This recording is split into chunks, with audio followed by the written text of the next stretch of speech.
जा रहा है, चाहे विपक्ष हो चाहे पक्ष हो, सभी संविधान दिवस बचाने की बात कर रहे हैं, संविधान बचाने की बात कर रहे हैं। देखिए, संविधान बचाने की बात कब होगी? संविधान को अगर आप समझना चाहते हैं तो संविधान का उद्देश्य ये था कि इस देश में गरीब, कमज़ोर, लाचार, मजबूर लोगों को आर्थिक, सामाजिक, राजनैतिक रूप से उनको मजबूत करना था। और अगर ये लोग बचाने की बात कर रहे हैं या जो भी लोग बचाने की बात कर रहे हैं, क्या इस देश के गरीबों के, दलितों के, पिछड़ों के, अल्पसंख्यकों को आर्थिक, सामाजिक, राजनीतिक रूप से सशक्त करने का इनका प्रयास है? तो मेरी नज़र में वो लोग जो आज संविधान बचाने की बात कर रहे हैं वो कुछ और नहीं, बस वोट लेने का उनका एक टैक्टिस है। और इसी प्रक्रिया से इस देश के दलित और पिछड़ा चूँकि बाबा साहब का सम्मान करते हैं, उनको ऐसा लगता है कि बाबा साहब के बनाए हुए संविधान का सम्मान और उसका दिवस मनाने वाले लोग हमारे हैं। इस भूल से उन लोगों को बाहर निकलना चाहिए और उन लोगों को ये समझना चाहिए कि राजनीति में जो लोग न्याय, हक और अधिकार न दे वो आपका विरोधी है और बाबा साहब के संविधान विरोधी भी है। संविधान को किससे खतरा है सर? संविधान को उन लोगों से खतरा है जो सत्ता में होते हुए गरीबों के हक और अधिकार की बात नहीं करते हैं, उन लोगों से खतरा है। संविधान को लोग बचाने की बात करते हैं देश में। मैंने फिर से आपको कहा कि जैसे देखिए, बाबा साहब अम्बेडकर को अगर सही तरीके से जो मैंने समझा है वो ये समझा है कि बाबा साहब अम्बेडकर का ये कहना था, उनका कहना था कि ये जो जाति बनाई गई है, ये जो विभाजन किया गया है, ये एक बेईमानी है। तो अगर जाति बना करके जिन लोगों को विभाजन किया गया, जैसे इस देश में कई स्टेट बनाए गए, छोटे किए गए, छोटे इसलिए किए गए ताकि उनका विकास सही तरीके से किया जा सके, लेकिन ऐसा नहीं हो रहा है।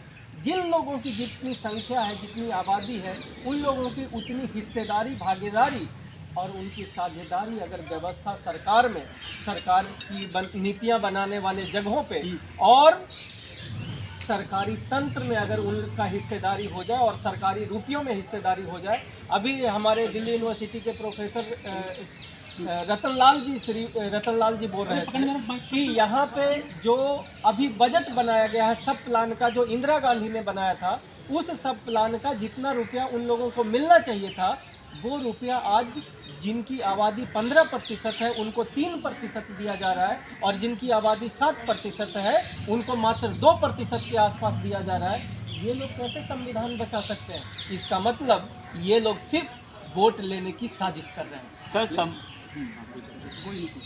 सर, जिस तरह से संभल में देखा गया है, वहाँ पे किस तरह से हिंसा हुई और 5 लोगों की जान चली गई, उसको आप कैसे देखते हैं संभल वाले हिंसा? देखिए, संभल के हिंसा में एक्चुअली मैं उस पर ज़्यादा टीका टिप्पणी इसलिए नहीं करना चाहता हूँ क्योंकि मैं इस न्यूज़ को अभी चूँकि मैं राजेंद्र नगर विधानसभा में चुनाव की तैयारी कर रहा हूँ, इस न्यूज़ को मैं डिटेल्स से नहीं देखा, इसीलिए मैं उस पर ज़्यादा टीका टिप्पणी करना पसंद नहीं, उचित नहीं समझे। मोदी जी ने संविधान को चूमा था, कहा था कि हम जो है संविधान के दम पर ही प्रधानमंत्री बने हैं, सदन पहुंचे हैं, हम तो चाय बेचते थे। देखिए, मोदी जी एक ढोंगी व्यक्ति हैं, एक जालसाज व्यक्ति हैं जो इस देश की 90% आबादी SC ST OBC को वो ठगने का काम करते हैं। उन्होंने चूमा और चूमने के बाद उन्होंने क्या किया, जो आपका संसद, उस संसद को ही ख़त्म कर दिया। ऐसे क्या ज़रूरत आन पड़ी थी? क्या उसमें पानी गिरने लग गया था? क्या वो टूट गया था? ऐसा क्या हुआ था कि नई संसद बनाने की ज़रूरत पड़ी? खैर, वो भी महत्वपूर्ण नहीं है।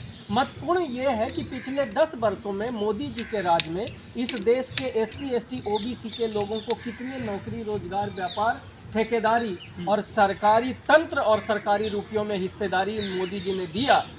और अगर नहीं दिया, इसका मतलब मोदी जी इस देश के 90% आबादी जो गरीब है, दलित है, शोषित है, वंचित है, उन लोगों के साथ ये बेईमानी कर रहे हैं। कुछ लोग जो संविधान को ग्रंथ कहते हैं, पवित्र, उसके बावजूद इसकी कॉपी जला दी जाती है दिल्ली के जंतर मंतर पर, और इसके बावजूद भी ये सरकारें देखते रह जाती है।